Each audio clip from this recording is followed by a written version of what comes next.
everyone. My name is Presi Kaburu. I co-host the Purpose Exchange podcast with my co-host here, Clara Rinchuni. Welcome back. We want to share a bit about who we are so that you're not talking to strangers and you know we are flesh and blood. Please, yes. So I have 14 years experience in the marketing and communication industry. I've worked in agency primarily, starting from a fantastic agency called Young and Rubicam. It was on Mombasa Road 14 years ago. Yeah. And I currently... was the highway built? It was what? We were...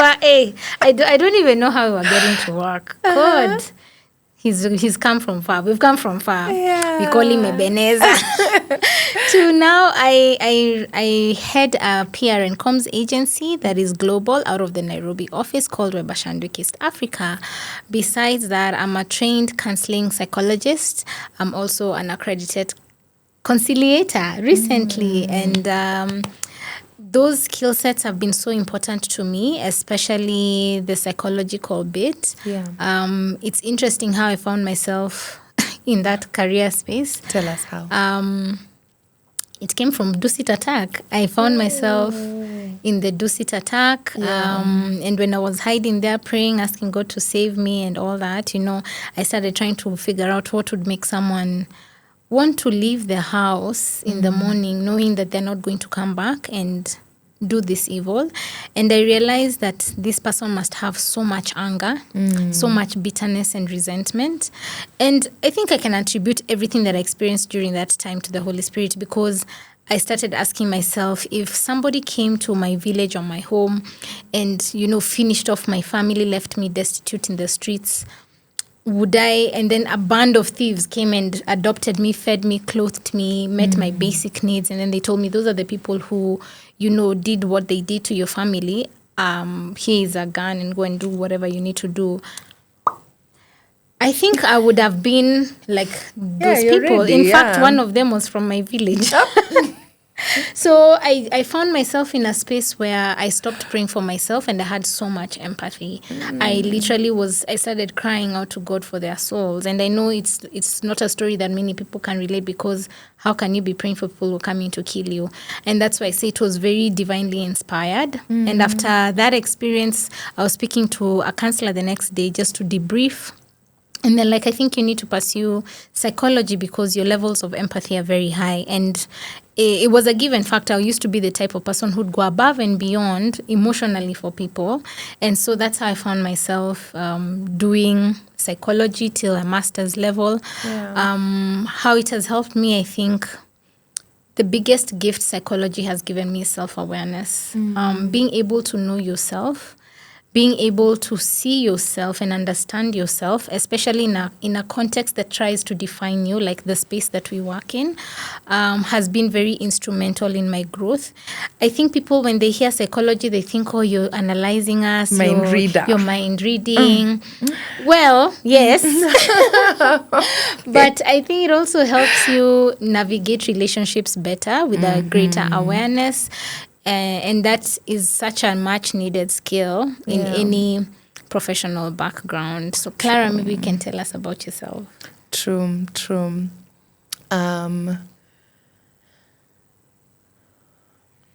I was just taking a moment because I was thinking I also do want to know more about the conciliation part, but I'll get to it. So Clara, I am Clara. I started out my career, is it 8? Yes, 8 years ago, officially. Unofficially, I was doing internships here and there, trying to figure out, okay, where do I belong? Because I'd done an undergrad in IT, but the more and more I was getting into IT, the more I was like, maybe this thing is not for me. This thing is not for me. Because I remember my dad also paid for me CCNA, like networks. And I remember the moment I knew this is not for me is when we were doing routing, connecting networks. I was like, is this it? I'm quished. I'm finished. I can't. Please. I was just like, this is not it for me. So I started out I remember asking my sister, at the time I was staying with her, I was asking her, I feel like I really love people. the problem with the work that we were doing, it was very isolating, especially in tech or IT. Tech, they call it tech now, but at that time it was like maintenance, computer maintenance. You're seated somewhere in a corner. Yeah. My internships, I was doing data entry. I was like, I really come alive around people. So I was asking my sister, I'm really good with gadgets, with technology, but I want to work with people. What do people, help me brainstorm? And she's like, oh, have you ever thought about digital marketing? I was like, no, I had not thought about marketing. And my sis had also done IT, transitioned into marketing. So I started my career doing social media marketing. I was really strong with the tech side of it, like platforms. Still that's like part of a big part of my work, the tech side of communication is usually my unique selling point sometimes when I'm applying for gigs.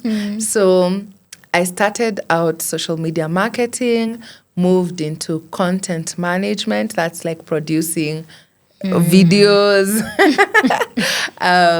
And I spent the first 4 years of my career doing that. I was also in the advertising agency space. And then I moved into media for all but 6 months. I couldn't cope. Let me just say that. It has its own people. I'm not one of them. And at that point, I was around 25. I was just thinking, and I remember the time I chose to resign from that media job. I had no prospects, Pressy. My dad had started me on this journey of doing my master's. I could not finish. My mind was not there. My mind was on, I want to make money. This thing is not working. And I remember having a dream that I would want to work in the NGO space. At that time, it was because of impact. But now, at the time when I was transitioning, it was because of culture. I was like, I know this, the way this has been sold to me, it's more wholesome. I want in. Did I have a way in? No. So I resigned cold turkey. My folks are like, what's going on here? Yes, but also at the time I had been so sick. They were willing to be like, take a break. And I had my own challenges. So when I started, then I got a contract at the World Food Program. And that was the beginning of my change, because then you're in a different environment. And you're like, man, people here treat each other with dignity. Like the language, let me even start by the language. The language is different. And sometimes now, because I've been in the space for a while, because of where I come from, like in terms of the beginning of my career, there are some things I don't take for granted. To be in an environment where someone can express displeasure in a very ethical way, in a way that dignifies you. It's important. What? Hey, I was like, I mean, yes, fight for your rights, but guys, you must realize that you're working in a place that actually cares for you. Like, it's not about the health plans. It's not about being paid for gym membership. And the webinars for mental health. It's no hate on the webinars, but yeah. Because we need the money. Anyway, pay us. You can come speak. But what is more important is what you're doing on a moment-by-moment basis. So true. What am I telling you? If I'm abusing you here and sending you to a peace webinar, really, what are we really doing? So during that contract is when I saw a new environment. But I was not prepared for this environment. And I remember the head of our team, when now we were discussing either contract renewal or do they not want to renew. I remember, because he was much older than me, and I credit him for this because he really helped me. Like, if you have an opportunity to be honest with someone, Be honest. Whether it hurts them or not, present the truth. Let them have the option of accepting it or not, but present it. Because he told me, Clara, you're really great at the technical work, but there's no person behind the work. It's hard to connect with you because it's hard for someone to know you. And for this role where it's growing too, we will need someone who will influence people, and people are influenced by other people. It's that connection that moves people and makes people choose a new idea, because it was a new proposition. And he was like, you're selling the proposition from a technical perspective. We want someone who'll go deeper from a human perspective, because this is a risk. Ideally, they would be risk. You think that they're taking a risk on the product, they're taking a risk on you. Like they're like, I bet on you, but where are you? You get. So he told me, we won't train you for now, but take this time to discover yourself. He's like, you're a young lady, you have time, nini. And that now took me back to counseling school. Initially, I was going to get help. I was going there as a client, but they told me, when you do this course, you get hours of counseling. So that's how I got into counseling, with a desire to fill that void, like know myself. Who am I really? And create a life that I actually liked. How do I rebuild a life? I was going to school to learn. I love that. People were going there to build a career. I'm like, guys, I'm the career. I'm the project. So like in school, I would learn and practice. And I go and ask the lecturer, Mwalimu, I'm trying to do this, but I can't. What could be the issue? After that, as I was doing that, because it was in between contracts, I got this new role. And in this new role, I was a new person. And it's been heights after heights after heights after heights. And yes, technical skills are important, but it's the person. It's the person. Like, I remember even with my boss, he tells me, Clara, I know you can do it. You've not done it before, but I know you can do it. Like, and even our CEO relates with me, and he can see my zeal. He can see my hunger to grow, and he trusts to send me places, not because he's sending a communications manager. He's sending Clara. And he's like, I want you to introduce you to Clara, my Kenyan colleague. And there's a personal touch. And I can see that the work is made excellent by who I am, you know. So that's what led me to counseling. Then throughout the counseling process, you realize that you're navigating a lot of conflicts, inner conflicts, external conflicts. Actually, counseling is a problem-solving experience. I know. You're just there working with people to help them solve their problems and give them the skills and the tools. Then mediation made sense.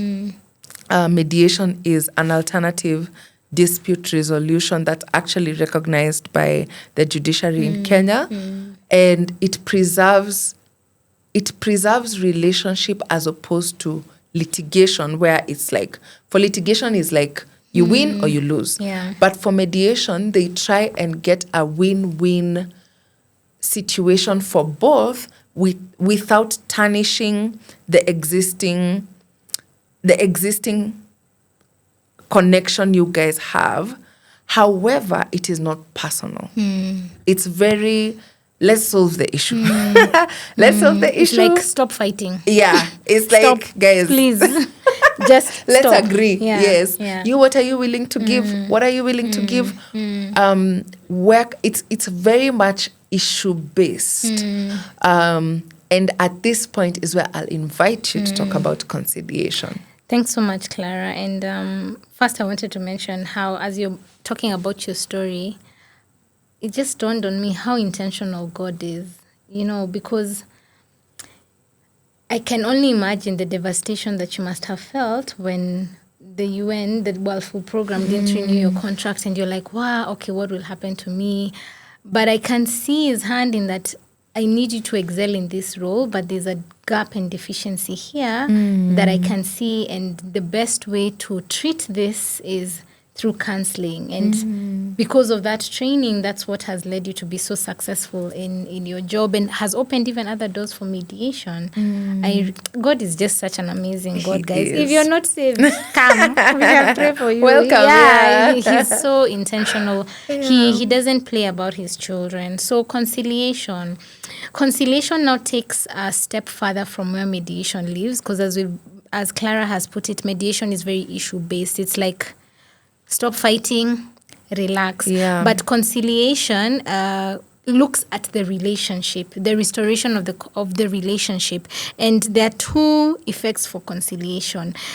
It's either you reconcile, you come back together as renewed people, as changed people, or you decide to part ways, but what conciliation does is it deals with the heart matter, that even though we decide to reconcile or we decide to separate, we are not moving with bitterness. Yeah, that if we are fighting for this land, your needs have been met and the other person's needs have been met. So it really hampers on 4 pillars, but the biggest pillar that I will talk about is the human dignity, which essentially means that there's no hierarchy in conflict. It's not boss versus employee or child versus parents. We are both human beings. Yeah. We have a voice, we have needs, and conciliation is about meeting the deepest need that a human being has. And sometimes it's not even about the conflict. If we are, for example, fighting about land, maybe it's because you're disrespecting me and the need of respect is not being met. But once you're able to meet that respect need,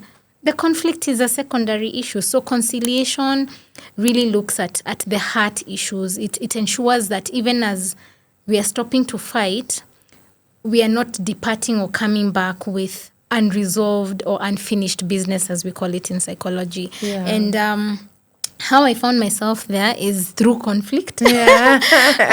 I was going through a tough season, and there was just too much conflict, and I didn't know what to do.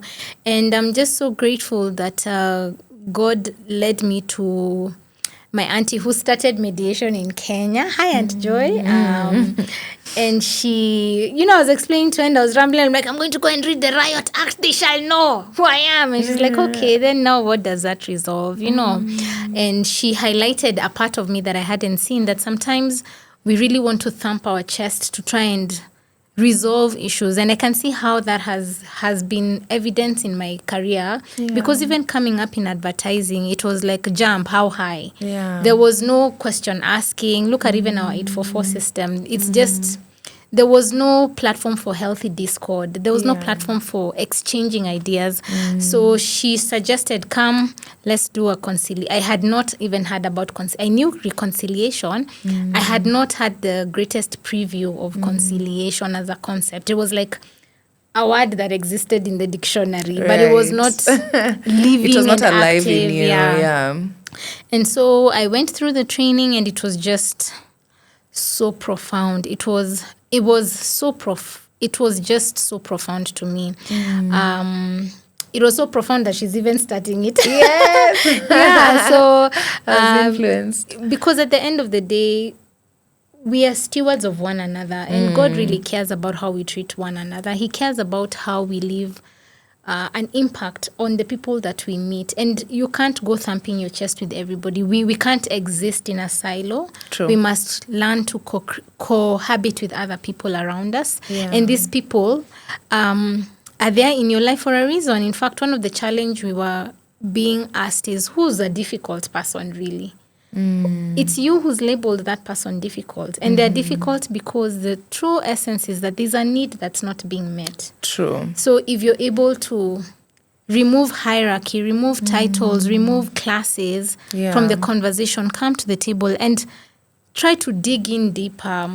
What is this person's greatest need? Why? Okay, yes, you want this, but what does you gaining this, how Mean. what does it mean for you, how does it look like? Then you'll be able to now resolve conflict. In fact, conflict will become a joy because it becomes a turning point for authentic relationships to start blooming.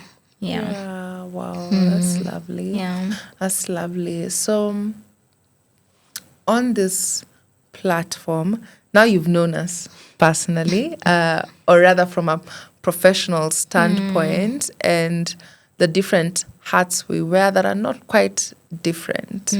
So, when we are speaking, have that context in mind because sometimes it'll get really deep and you're like, whoa, Yeah. where's my costume? Where's my life jacket? Yeah. Don't worry, you will not drown.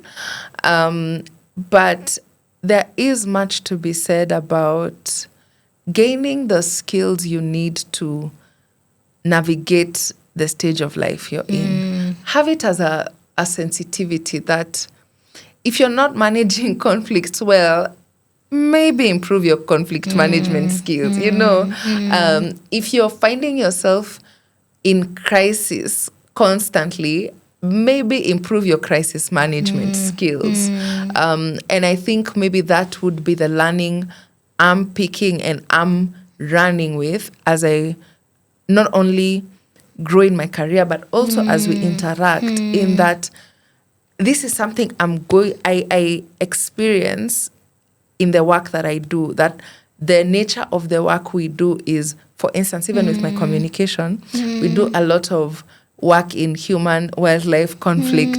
So if you're looking at the comms work I do, if you look at counseling, you're navigating personal conflicts, family conflicts, mediation, it's also conflict-based. Why not grow that muscle, right? True. So I think it is not only sharing our experience and our education and how far we've come, I think it also is representative of our mindset towards things. You know, we do believe that conversations pivot things. We do believe that conversations push things forward. They sometimes are the beginning of a shift that is positive.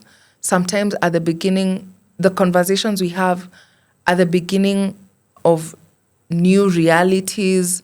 So we do invite you to join us on that same wavelength. Think with us from that perspective. Because if we start focusing on the wrongs in the world, might as well take away the mics. True. Because there's enough proof that things are not right in the marketplace, in the world, in families, yes. everywhere. So it's like, so what? Even in church. Even, oh wow, speak on it. But it's like, so what? Now that they are not right, what do you do? Yeah, what do we do about it? And for me, I think all these things come together for good in that I think we do have a response to that question. Yeah. Yeah. And I think it's our responsibility as human beings, but more so as believers, to bring some rightful order, to bring some divine order. And what I love about even the different hats that we wear, it's not by coincidence. They're very divinely orchestrated, because if we didn't go through the situations that we went through, we would not be able to share the learnings. And these things that we're talking about are rooted in the Bible, because even when it comes to conflict, the Bible tells us, as much as you can, live at peace with everybody. We literally wear the gospel of peace on our feet. To love your neighbor more than you love your neighbor as you love yourself. So it's not something that's, so far-fetched.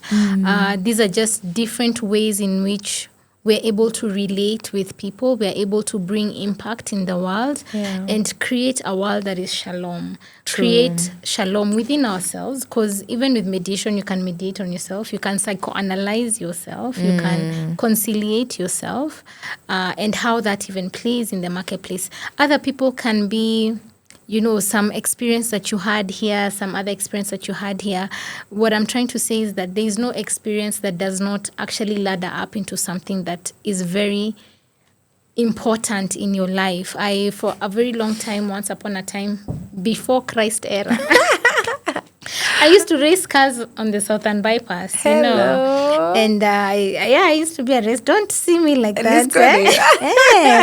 I used to race cars, and no. First, it was even an illegal activity. Arrest her. Any, I'm kidding. But it was interesting that there's a time we were doing a pitch for a client, and they were like, okay, we need to be able to tap into this, biker communities and, the sports communities, the rally communities. And guess who in the entire agency had a connect in those communities? Yeah, and that Wow, thing that's a good example. was Yeah. like the thing that made the agency win the pitch, because I was able to bring insight. I was able to assure them that there's actually a ready market for whatever we were trying to sell. So there is nothing that is, I want to say, coincidental in life. Everything, even though it sounds so random, like who would have thought your IT background would be evident in what you're doing right now? So Yeah. God is so intentional about us, and everything that we experience ladders up into something that's greater, because it's always working out for our good. Yeah. Wow. Wow. That is indeed true. Yeah. Always working out for our good if we are perceptive. Sometimes we're so lost in the busyness. You don't take a moment to breathe and reflect and think, what's actually happening? What's actually happening? Sometimes you're caught, guys, if you're in a storm, you must know you're in a storm. You're just Yeah, you thinking, can't deny why am it. I wet? Yeah, I'm like, Yeah. bro, you're in a storm. So I think that in a brief, is it brief? But we are Yapa, so we we really yap. tried to be brief. Briefly, that's who we are. I speak from a bit of a newer perspective. Let me not say newer, because I have less years of experience from you. So you might see that dynamic coming out in the episodes. I am preempting it before someone says, oh, why you? I'm younger. I'm younger in experience, in even understanding. There's some things, Pressy, I see in the workplace, and I tell you, and you're like, yeah, I'm like, I don't know. Can you tell me now? Because sometimes it feels, especially when it comes to navigating new experiences and also perceiving some sense of leadership and ownership. We come in with ideals, Pressy. We come in with so many ideals, but I think this platform will not only help us, because I know that there are people who are watching and we are peers. Some are younger. You're just really entry. There's entry, real entry. Yeah. Fresh from campus. Yeah. And you're coming with hopes and dreams. Your eyes are bright. You're glowing. We are hoping that this is a platform that will help you retain that glow with insight. Oh, gosh. Please retain. Yeah.